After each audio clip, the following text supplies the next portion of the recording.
Hello and good evening from central southern Ohio. My name is Andre, and I am here on this farm. And my hobby is vintage BMWs and Mercedes. Last couple of years, I've been dabbling in it professionally. And in this barn here were one BMW 3.0 CS 1973. About 118,000 miles, automatic, sunroof, leather, blue leather, in very good shape.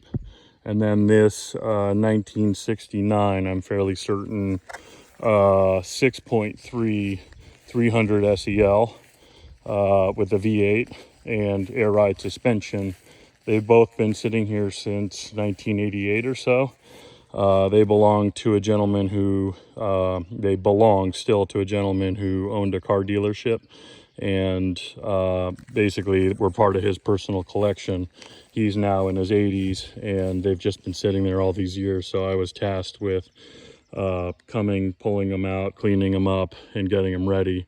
I only have one day, so I got like, I don't know, 60 or 70% done.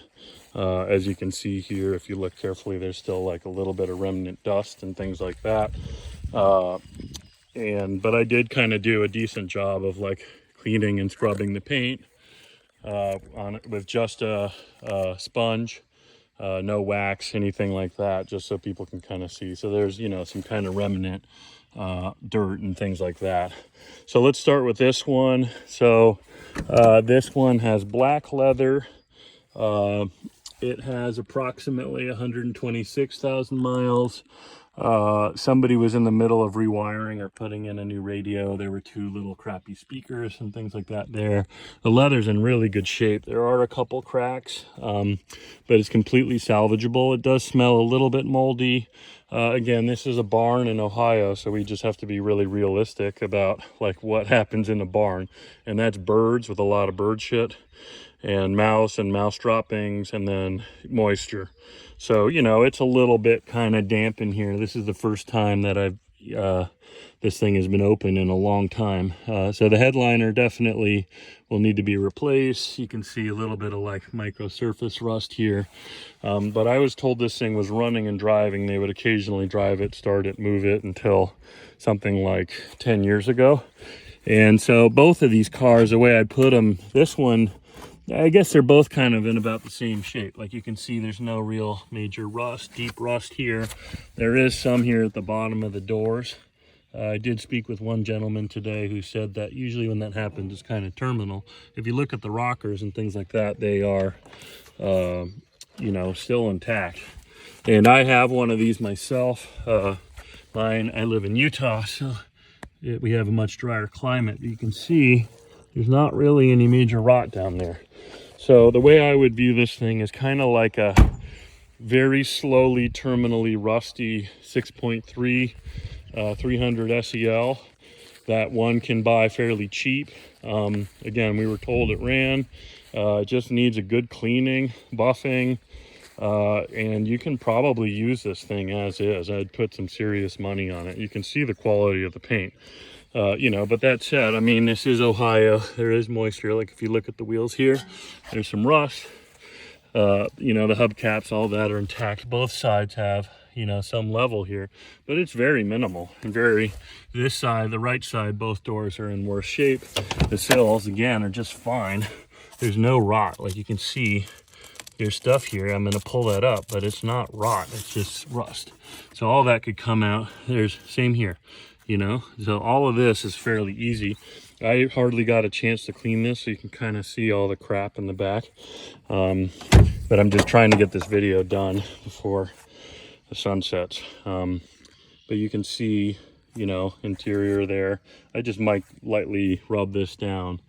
And what a beautiful special vehicle. I own one. Mine's a 2.8. Inline six with mechanical fuel injection, and I absolutely love it. And if mine is that cool, I just imagine how cool that would be. All right, so now we come to the 1973 3.0 CS. This one, so that one came from Florida inland. It was in nearly immaculate shape when he got it. This one came from California, so this is a California car. I went through rummaging in both, receipts in both, and found them, have verification. It looks a little bit ugly, but if you look carefully here, this is just very light removal of chroming. Again, it's not really any deep rust. It just needs to be lightly cleaned up and re-chromed. So this is not terminal in any way, including on the bumpers. Now this car is completely complete, in great shape.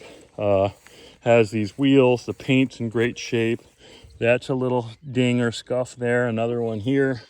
There is some rot on this. So the basically BMW used, you know, pretty crappy steel, which is both good and bad, and because it makes them more rare. But at the same time, it also makes them rot. So a really common thing, especially on sunroof models, you get some rust and rot here, 1, 2, some here, and then it comes all the way down into here and then collects and builds down in this area. So you can see what looks like some pretty serious actual rot here. So this BMW is definitely in worse shape than the Mercedes. But it's the same thing. It's just how to get a 3.0 CS on the cheap. Now, neither of these have run in quite a while. Like I said, I was told that one ran 10 years ago. This one I think has been sitting literally for 30 years. Mice did not get anywhere in the trunk or on the inside. They did get in the engine compartment, so I'll show you all of that. But the door, you know, very light minor surface rust right here. No rot whatsoever. Again, I was low on time, so I hardly had time to clean it up. I just gave this a quick single wipe, and you can see it's really clean. Literally one wipe with a damp cloth, and that came out well. Same with the door panels. This is a blue interior. I did just the kind of right side here. Dash is flawless on both vehicles, no cracks. This one has a factory Momo wheel, or Nardi or something. I think it's, I had put money that's a Nardi. Not factory, somebody put that on. It is an automatic, has a radio from the 80s. Like I said, I think it was parked in 87. You can see, you know, a little bit of some sort of very light mildew. But if you look, this stuff literally just comes right off. It's so easy to just wipe that off. And, you know, it does smell. The headliner, things like that are a little rough. No idea what working condition everything is. Haven't started, will not start it. So these things are sold basically as is. And like I said, it's just a cheap way to get into a 3.0 CS and something that one could restore, you know, fairly easily. This is not rust or rot. That's just some light surface rust. You know, again, you can see the condition, and it's still a little bit damp, very minimally, you know, so that's wet. This isn't, just for context. So there is a little bit of rust or rot in here.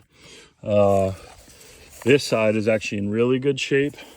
I am going to pop the hood, which is a little scary, just giving you some heads up. And let's see, how do I pop this hood again? There we go. Oh yeah, I can't put that up while it's open. So again, just kind of showing you here, showing you the back seat. I have not cleaned this, so again, it's kind of embarrassing. I really tried my hardest to get this done before, but again, comes right off with just a little bit of moisture. See that? Literally just comes right off. So really easy. Leather's in great shape. This little bit of cracking here and nothing else. There's nothing else in terms of cracking. So I'd call this leather, 98%. So, you know, I've had some experience with mold and mildew, and basically you have to get rid of the padding, but the leather is salvageable. So it is dual Weber carbs. These are both 32 36s. Overhead draft, you can get these $200 to $300, $400, whatever a pop each. Brand new, made in Spain. These are probably genuine Italian Webers, because they are, everything on this car is complete and original. I did wash it, and you can see the drainage here is stopped up. Again, they were stored inside on a concrete pad, so you know, what makes cars go bad is when they sit in grass like this. I literally just pulled these out for the first time in 30 years. And so real serious or terminal rust, you can see, you know, that's about the size of not even a dime, hole 1 and hole 2. And that's about it in terms of real terminal, and then what I showed you there. And other than that, the car is just absolutely gorgeous. No cracks in the glass, power, everything. Again, I wish I had more time to kind of deal with them. The exhaust hanger broke, so I wired that back up just to make it look a little cooler in the pictures. And just a phenomenal and spectacular vehicle. So I just thought I would give a little profile here. Thanks for your time. And what a fun day I've had here cleaning the bejesus out of it. It's taken a lot out of me, but it's been just a complete riot. So enjoy. Thank you very much.